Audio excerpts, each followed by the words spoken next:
Mr. Beast på X. Jeg er begyndt at råbe mindre. Der er ingen, der gider have det der ultra hurtige, overstimulerende content længere. Lad os gå sammen om at afskaffe det. We are now stranded on this deserted island and... Hold nu din kæft med det råben. In the middle of the ocean. And we're gonna be stranded here for the next 7 days. And that boat that Mr. Beast, baby. just left was our only way out of here. Why do we keep doing it? I thought it'd be fun. Despite its beauty. Så de strandede her i 7 dage. Det er ikke det værste sted, man kunne være strandet. Altså, det her det er jo et tropisk paradis. Prøv at tænke at være strandet på Fyn eller et eller andet. Det var sindssygt. Men det er... Civilization has not been able to survive on this island for over 250 years. Ej, Rulle nu, man skal ikke sove på Fyn, fordi Fyn er faktisk... Du kender det ikke, men Fyn har faktisk nogle gode ting at tilbyde. Så hvad ved du egentlig? Du ved ikke skid om Chop, du ved ikke skid om Fyn. Lad os nu bare lige nyde den her video, okay? Mr. Beast på en ø i en uge. But for the next 7 days, we're gonna try to. And we only have around 4 hours until it gets dark. It's hot out here. We need to build a shelter immediately. I mean, why don't we just camp here? This spot looks pretty good. So, I say we kick things off by us going and looking for wood. And you two... We'll prep camp. Yes! Have fun with that. Come on, Sean. Come on, Chandler. How do we prep camp? You know, I don't know. And so we immediately got to work. You know, I don't know. But we had to be careful because above you is the most dangerous tree on Earth. Det farligste træ på jorden. It contains poisonous tree sap that could literally kill you. What? Why are we still standing here? And meanwhile, Nolan and Mac were making a fire pit. I'd say it's a pretty good fire, would you say? Well, it's not a fire yet. Well, I'd say it's a pretty good fireplace. And Sean started constructing the frame Hvorfor er han så stor, ham der? for our shelter. Are you sure that's not gonna fall on us? Yep. I feel like Sean's like our survival dad. Been called worse. And while gathering some more materials, we came across some wildlife on the island. En survival dad, det er den titel, jeg gerne vil have. Nej, altså når alting er set and done, så vil jeg gerne have, at jeg har fået titlen Survival Dad. Look at these chickens over here. Hey, wait, stop running away. And it wasn't long until I found out why the chickens were afraid of us. Hey, what are we doing over here? Wait, what is that? Oh, it's a knife. Were you gonna try to kill one of those chickens? Please let me eat a chicken. De skal have noget mad på en eller anden måde. Don't kill chickens. Jimmy, what did you eat for dinner before you got here? Don't ask. We spent the rest of day 1 preparing our camp, which was pretty simple. I'm gonna show you guys around the camp. This is the fire, and where we're gonna make food. Over here. And this is where we sleep. På bambusblad, eller hvad er det? That concludes the tour. We pulled over our survival crate, Det er verdens korteste room tour. which contains food, water, and most importantly, a flare in case someone gets hurt. And by the time the sun went down, we had everything figured out, except one thing. Wait, hold up. Isn't sunscreen flammable? Whoa! It's the end of day 1, and I'm already starting to get a little Det vidste jeg faktisk ikke, at solcreme var flammable. Jesus Christ. sunburned. I'm hoping to get some good sleep tonight, and I hope it doesn't rain. Tomorrow, we need to build a bigger shelter. And by we, I mean Dad over there is going to build a bigger shelter. Survival Dad. I got... Oh. Jimmy, you're like Mom. Sean's dad. I'm just gonna go to bed. I'll see you on day 2. During the first night of sleep, we tossed and turned a lot. And by Man må sove så dårligt. we, I mean me. So it was a good thing we were fixing this the next day. The objective for day 2 is simple. Hey, we need to build a bigger and rainproof shelter. We need more comfortable seats because my butt hurts, and we need a better fire pit. My butt also hurts. Men det er ikke sidde nede. Det er nattens strabasser, eller hvad? We're looking for very long, sturdy sticks we can put across the top of our shelter. That way when it rains, instead of it drooping in the leaves and tarp, it flows off the back. And while we were busy gathering resources for our new shelter, Mac and Nolan were busy looking for new seats. Do you see that? Regner de bare med, at de kan finde nye stole, eller hvad? What's that orange thing? I mean, you can use it as like a bouncy seat. Dude, it's a buoy. Oh, dude, there's a net. We can use It's a buoy. a net to catch chickens. No! Oh, a lot of bugs! A lot of bugs! A lot of bugs! Jimmy, we found an ocean Så buoy. er det bare sådan ting, der er strandet her. It's like a bouncy seat. Did you steal this? No. Did he steal it? It washed up on a beach. I guess that's not stealing. Oh, that is nice. Okay, I'll take it. For the rest of the day, Chandler, Sean, and I finished upgrading the shelter. Keep going, keep going. There's still sun in here, but it's because the sun's super low. 90% of the time, this will be shade now. While Mac and Nolan got coconuts. Kokosnød skud ud, så skal de bare have nogle sugerør. Lidt margaritas, nogle chicas, nogle senoritas, og så kører det. Be careful, it's a big Sorry. knife. Hey! Det er ikke en kniv, det der. Det er en machete. Jesus Christ. And of course, tried to catch chickens. Hey, chickens! Run! Run! Run away! What are you doing? All right, I saved them. Han vil bare så gerne have lov til at slå en høne ihjel ham der. Choose coming to an end. How would you say it was? I'm tired, but I'm doing good. Nolan? Fantastic. I think we can all agree we are doing way better than we thought we would. But little did I know, later that night, things were Der begynder så meget snart at regne. about to get a whole lot worse. But for Eller storm eller sådan et eller andet. now, if you're wondering why we're in the ocean, look at Chandler. Because it's the only way for us to shower. We need our other water for cooking and, you know, not dying of dehydration. Ja. Hvis man har et kæmpe stort badekar tilgængeligt, så skal man da også bruge det. You want to know what I noticed, boys? What's that? We had 10 cartons of water, and now we're down to 6. It's day 2. I know. I'm gonna be the adult here and just say it. Everyone needs to be more responsible with their water consumption. I agree. Wait, what are we agreeing to? John, I agreed for you. Okay, perfect. It's also dark. De er lige blevet enige om, at de skal tørst. We need to go to bed. In case you didn't piece it together, that guy Mac is the guy that lost money in this video and this video. Jeg synes nok, han virkede meget genkendelig. He's basically lost $1.5 million on the channel in the last 2 months. It's a harsh way to introduce somebody. Even though we upgraded our shelter, Han seriøst tabt $1,5 million. the second night of sleep was worse than the first. We didn't know it, but this island was infested with bugs that ended up biting us. Nej, prøv lige vent. Det var sgu da ham, som... Nej, det er rigtigt. Det var... Nej, det er rigtigt. Han kom tilbage. Og så skulle han klare... My friend Mac is... Han kom tilbage, og så skulle han klare den her med småkærne igen. Den her Netflix-serie. Den der ni-ho-ha-hi-ho-ha. Hvad er Squid Games? Og så har han sygt meget fart på, og så kommer han til at knække den alt for tidligt. Well, I don't need that anymore. Ej, det er rigtigt. Og så tabte han igen. Ej, nej. Det var faktisk rigtig hårdt at kigge den video der. All throughout the night. And for whatever reason, Chandler and I got the worst of it. I got no sleep last night. Probably the most miserable thing I've ever done. Look how many bug bites I have on Au, er det bare bugs? just my hand alone. Nej, hvor sygt. Det var der bare slet ikke første nat, eller hvad? Au, det er bare alle mulige kryb, som forhåbentlig ikke er farlige. Jesus Christ, man. Do you see that? And while we caught up on some much needed sleep, you can probably guess what the boys were gonna do without supervision. Jesus. Catch chickens. Uh-oh. No, let's catch fish. So yesterday, over by that debris on the beach, me and Nolan found a bunch of net. Today, the boys are gonna help me make a chicken trap. Jamen, for guds skyld, kan du ikke bruge fiskenettet til at fange fisk? Hvorfor skal det gå ud over hønsene? The plan is basically Han skal bare have noget chicken fillet ham der. to put a giant net right here, tie it to a string up there, and then catch a chicken. Let's go. Now, if I Det vinder mig lidt om Minecraft der. was awake to stop them, this never would have happened. But given the fact that I felt like I was literally dying in this moment, the boys were officially going rogue. That is strong net. Exactly. There we go. Over the next 30 minutes or so, the boys cut the net into a perfect square. They then hoisted the rope up over the tree, tied the rope to all 4 corners, Prøv lige at se de her survival guys. and it was ready. That works. That's pretty nice. So after a quick reset and placing some bait, it was time to catch a chicken. What is this? Trap to catch chickens with? Can I see the rope? No, you cannot. Is that what you guys were doing this whole time?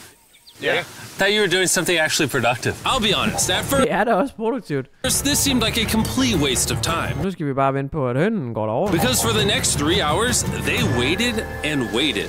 But for some reason, Mac in particular was not ready to give up. Oh, no. And finally, after even more waiting... Nu er der bare en høn, der skal miste hovedet. Okay. Spørgsmålet er, hiver han nettet op, lige snart en høn går ombord, eller bliver han greedy og venter til hele familien, den hopper op?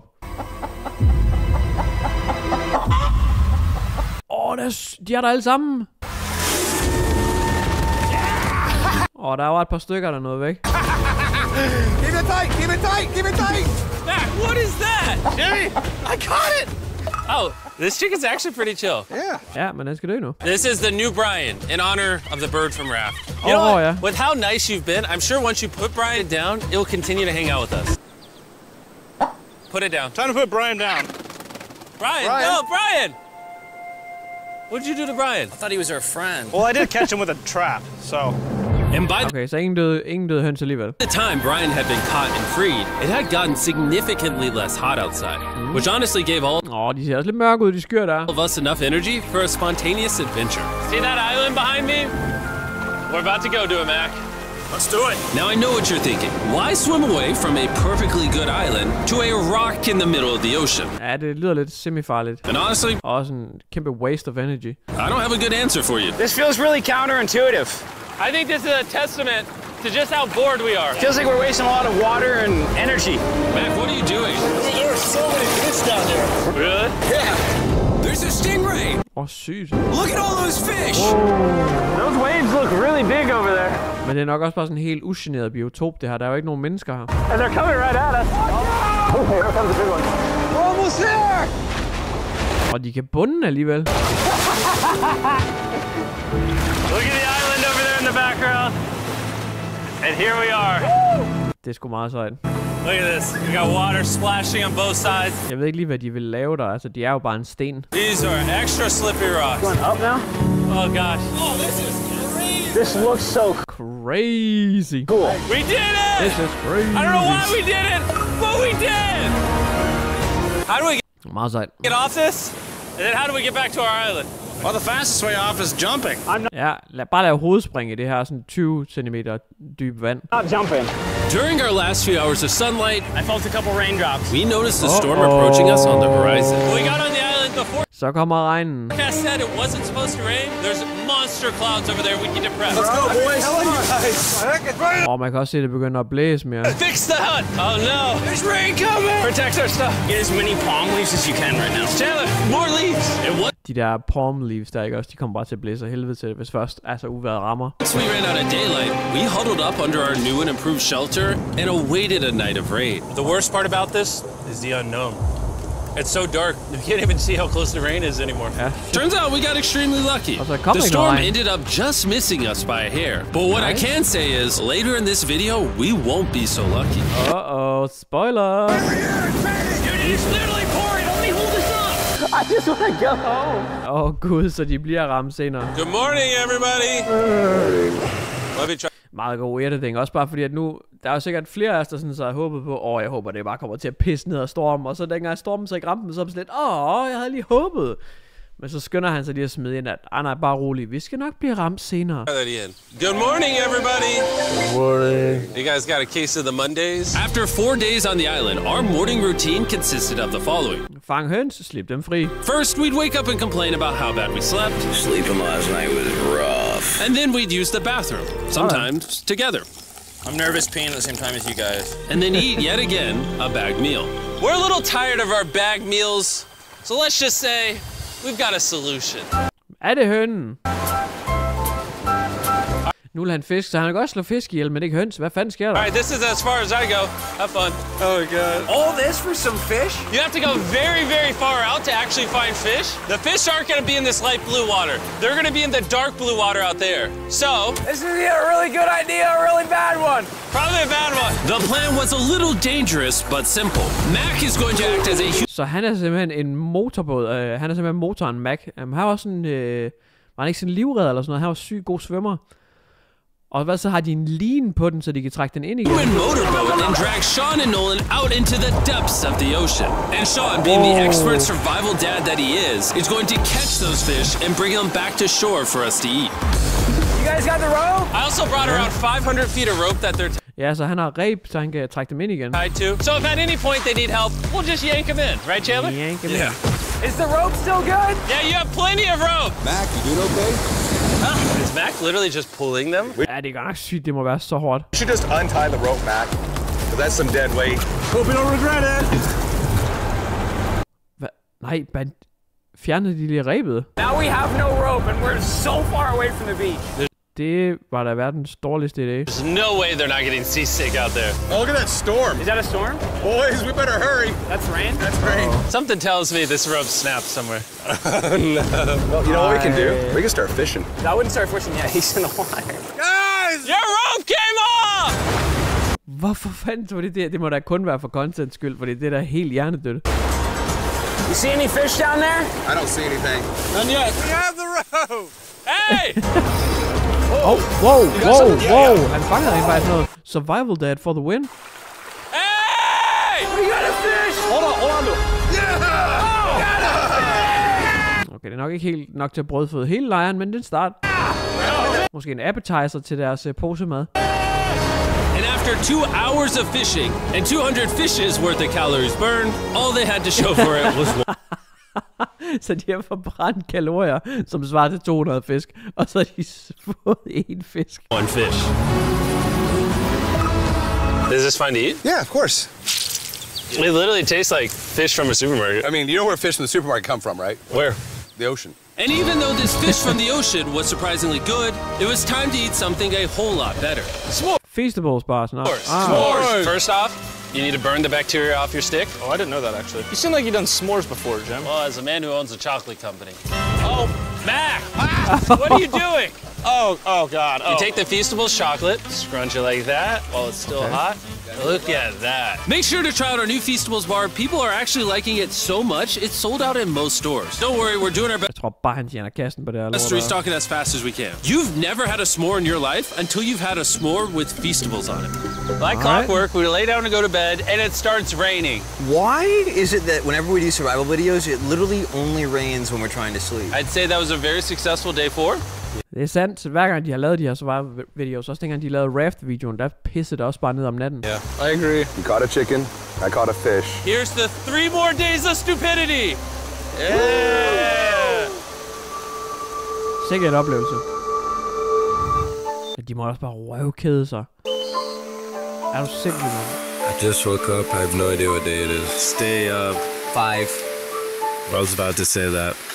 One of the reasons why we picked this island is there's very old houses Nå, okay, så der har været noget her på et tidspunkt. or ruins, whatever you want to call it, on this island. And even though they're located on top of a mountain, I say today's the day we explore them. I agree. Disagree. now that we had all agreed to go to the ruins, we wanted to make sure we didn't start this expedition on an empty stomach. And just as we were eating our bagged breakfast, Nolan noticed something more appetizing down the beach. Over there on the shoreline. What is it? There's a goat. No En ged? way, bro. There's a goat. Mac, you cannot eat that. You can't stop me. No? Oh. Mac, han vil bare så gerne slå noget ihjel. Run away, goat! Jimmy, run away! Goat! Get out of here! Yes!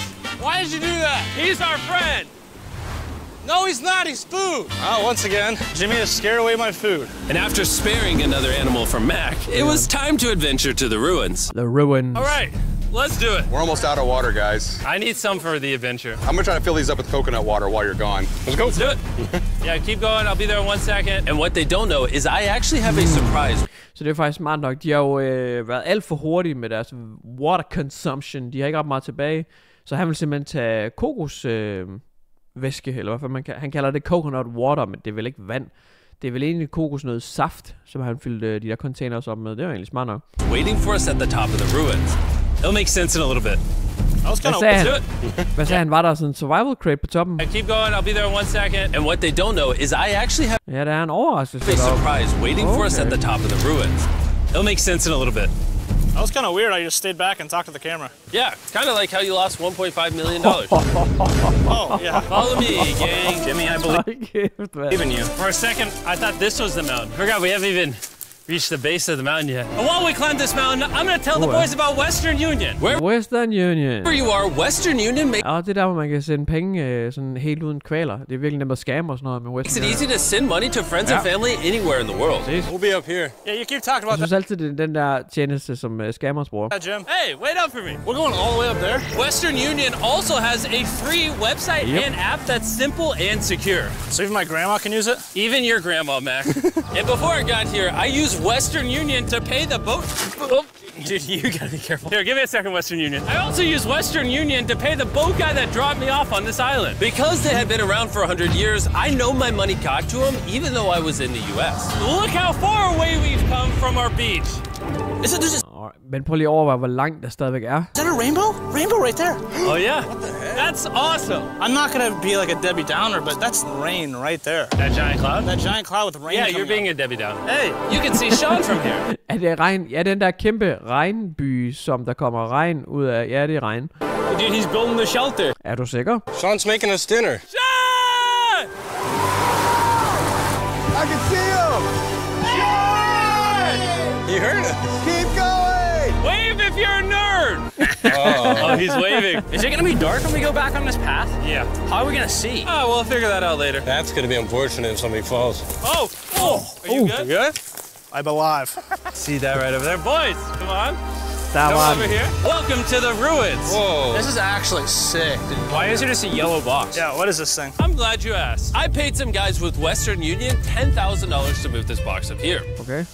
Really? Nolan, there's a crowbar in your backpack. What do you think's in here? Pizza? You knew that we were gonna run out of water, so you put extra water in this box. And while we're opening this, there's Det kan godt være, at det er ekstra vandreserver. never been a better time to download or sign up for Western Union. Your first transaction is free. Just go to westernunion.com/MrBeast. Now, I know I could have filled this crate with extra water and food, but instead, I brought something even better. Matt, does this moment Nej. remind you of something? Et billede af, da han taber pengene i småkagelejen. Oh, this picture of you losing 800 grand? Now, here's a picture of you losing 700 grand. Bro, why?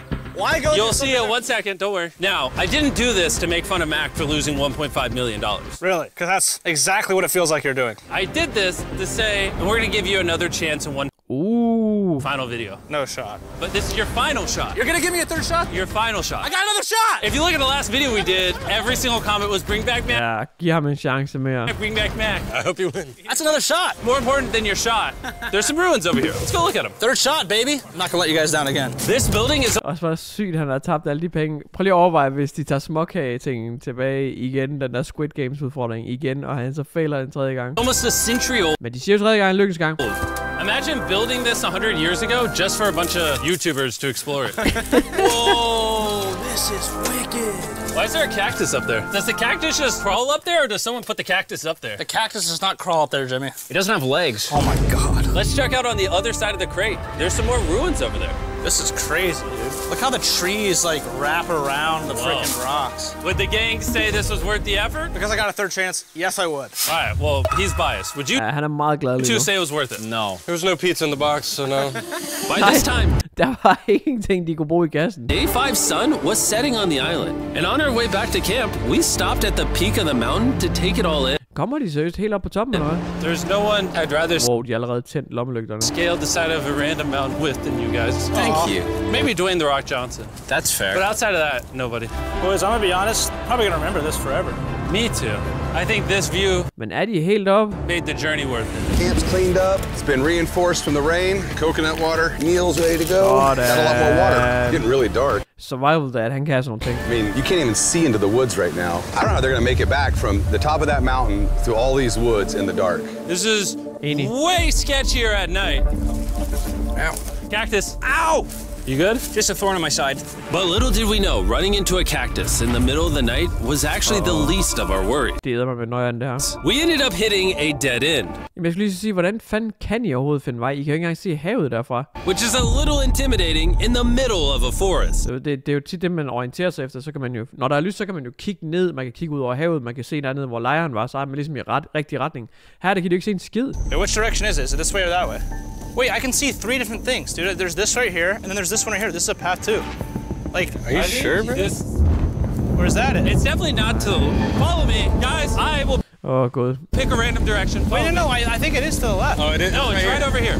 Ah, it's raining! And we must have been extra lucky that night Så begynder det selvfølgelig at pisse ned. because on top of being lost, it started raining. Are you sure this is the right one? Andy, it's this way. Which way are we going? I told you we should split up. Hey, Chandler! Follow me. Chandler, how sure are you? I'm 10% sure it's this So way. wouldn't 90% be better?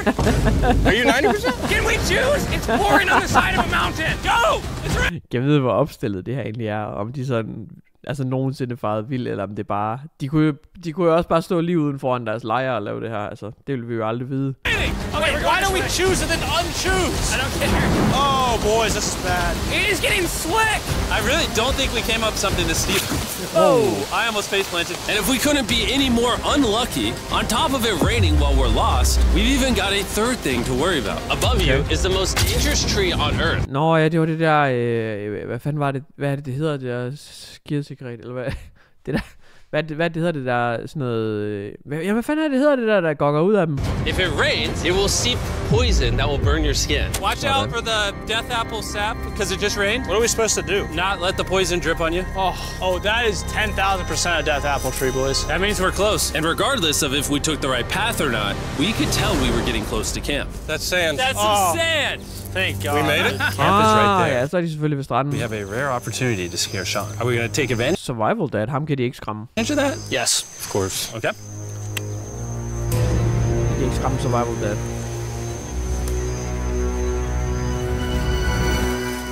Oh, God! Oh my God, you guys scared me. We made it! Yeah, we're back. I made you guys dinner and coconut water. Oh, I appreciate it.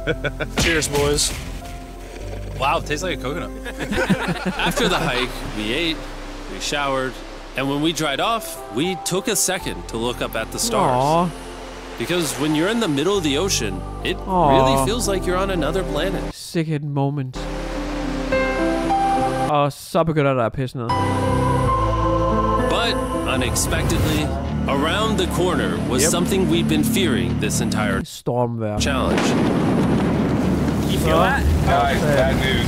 There's a ton of water on the top of our shelter. I just don't know if that's going to be safe for us to be under it. Despite our efforts from earlier to make the shelter better, Og så vandet det er ikke drevet af, det ligger bare over. water was beginning to pool up on our roof from the storm. All this water on top of us. Is there a world that could bring our structure down? And even though all we wanted at this point was a night of sleep, we had to get up and deal with it. Så de skal have skubbet vandet af, for at bygningen den ikke brænder sammen. Oh my God! We are absolutely screwed. Well, I'm just getting destroyed and pummeled by rain all night. And after 2 hours of rain, a damaged shelter, and soaking Ja, når først sengene bliver våde, så er de med på den. wet beds, there was no chance any of us were going to sleep that night. Raining on you at night. The worst experience you can have on these challenges. I'm so tired. Hopefully it just passes over. And even though this was an all-time low, our only option was to wait this thing out. Okay, det er lækkert hver dagen efter. Det er bogstaveligt talt altid om natten.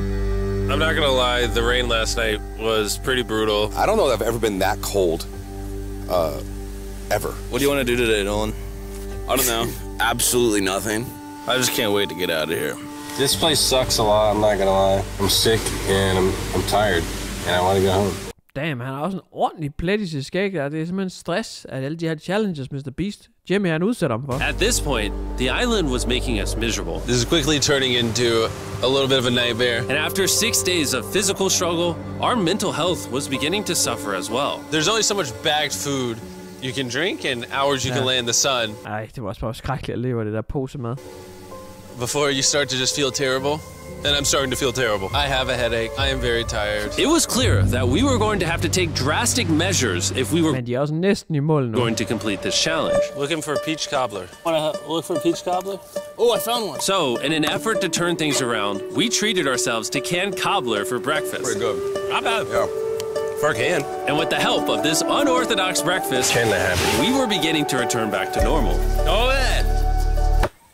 Dude, you hit straight in the tree. And it became clear how exactly we were going to survive day 6. By having fun with each other. Han er godt nok pænt meget begravet. And I began to realize, even though we've all done a lot of suffering, Why'd we pick the heaviest seat in existence? this Var det to den der realize. leg, hvor man kaster noget op, og så ser man, hvem det rammer? And I Ja. Jeg skulle lige sige, hvis du render rundt og er dehydreret og har massiv hovedpine, så er det her nok ikke den bedste leg at lege. began to realize, Hvor du bare ser, hvem der får en kroksko i hovedet. Du får nok ikke mindre hovedpine. even though we've all done a lot of suffering, Why'd we pick the heaviest seat in existence? this whole trip has been filled with a lot of fun Cheers, boys. and adventure. We did it! Moments like these are hard to find. Jamen, sikkert en oplevelse. Det vil de jo aldrig glemme. Eller jo, måske de faktisk vil glemme det, fordi de har gjort så meget af det efterhånden. And when I look back on this challenge, we probably won't remember the bad times as much as we will the good. It's kind of cool. And with day 6 of our challenge finally coming to an end, Han er da sådan helt melankolsk, sådan helt, altså...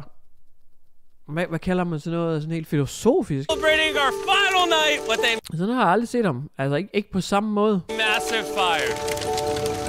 but it's kind of burning us all. Yeah, I'm getting down. It's a little too big. When we wake up tomorrow, the challenge will be over. And as the sun rose on day 7, Get me out of here. GG, well done. we broke down camp and cleaned up with one thing in mind. Leaving this place Yo. and never coming back. And before we leave, I just want to take the time to say Western Union is the best. thank you all for watching. All of you are the only reason videos like this exist, and I really hope you all enjoyed it. Ja, er du sindssyg. Hvis jeg skulle lave sådan en YouTube-video her, ikke også? Altså med mine longform-videoer. Jeg vil synes lave en 1,5 times lang vlog, bare om rejsen derud. Han laver bare sådan 22 minutters hardcore underholdning om 7 dage. Hvis de har været der 7 dage, det er jo ikke sikkert, de har. Alright, skud ud, fed content. Husk at like videoen, vi ses i den næste.